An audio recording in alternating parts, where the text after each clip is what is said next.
Huli kam sa Tondo, Maynila ang panggugulpi ng 4 na lalaki sa isang motorcycle rider. Sabi ng taga-barangay, nagsimula ang gulo ng masagi ng rider ang isa sa mga lalaki. Lagi una ka sa balita ni Jomar Apresto, exclusive. Biglang napahinto sa gitna ng Mata Street sa Tondo, Maynila ang lalaking si alias Matt na sakay ng kanyang motorsiklo pasado alas 3 ng madaling araw nitong Sabado. Napalingon pa siya habang papalapit ang lalaking naka-jersey. Pababa na sana ng kanyang motor si alias Matt nang bigla siyang sinuntok sa mukha ng lalaki. Ilang saglit pa, sinuntok ulit siya. Doon na gumanti ng suntok si alias Matt na nagpabagsak sa lalaki.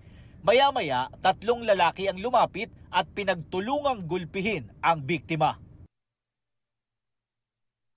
Makikita pa sa CCTV na kumuha ng monoblock chair ang isa sa mga lalaki at ilang beses itong inihampas sa nakahandusay na si alias Matt.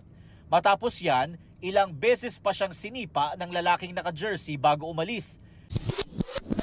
Bago ang insidente, makikita ang mga sospek na nagliligpit ng kanilang pinag-inuman. Kita noon na napadaan ang biktima. Naka-hazard ang kanyang motorsiklong may kabilisan ng takbo.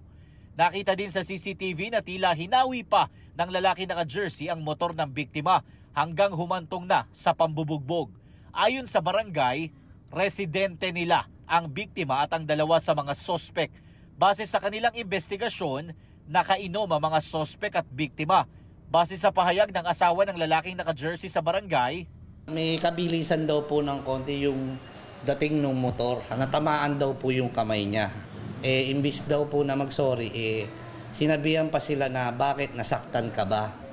Nakauwi na si alias Matt at patuloy na nagpapagaling matapos magtamo ng sugat sa iba't ibang bahagi ng katawan.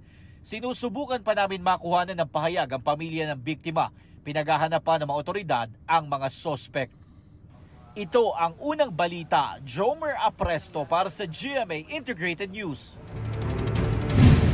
Igan, mauna ka sa mga balita, mag-subscribe na sa GMA Integrated News sa YouTube para sa iba't ibang ulat sa ating bansa.